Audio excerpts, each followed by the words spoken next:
যখন স্বৈরাচারী আওয়ামী লীগ সরকার সেদিন প্রথমবারের মতো ধ্বংস করে এদেশে একদিকে তারা বাকশাল কায়েম করেছিল। বাকশাল অর্থ কি? সেখানে মানুষ কোনো ভিন্ন মত প্রকাশ করতে পারবে না, সরকার যেটা বলে দেবে সবাইকে সেই একই কথা বলতে হবে। কাজে সেই পরিস্থিতিতে তারা গণতন্ত্রকে 11 মিনিটের ব্যবধানে সংসদের ভিতরে হত্যা করে সেই বাকশাল কায়েম করেছিল এবং সেই বাকশাল থেকে মুক্তির জন্য সৃষ্টি হয়েছিল ঐতিহাসিক স্বাধীনতা।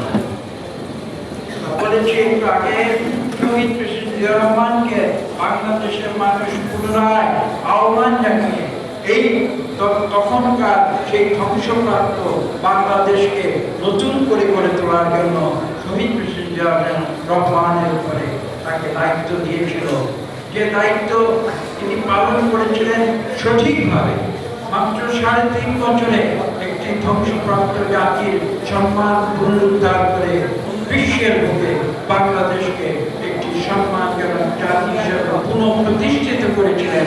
কেমন তিনি করেছিলেন? 71 সালে স্বাধীনতার ঘোষণার মধ্য দিয়ে স্বাধীন বাংলাদেশের প্রতিষ্ঠা।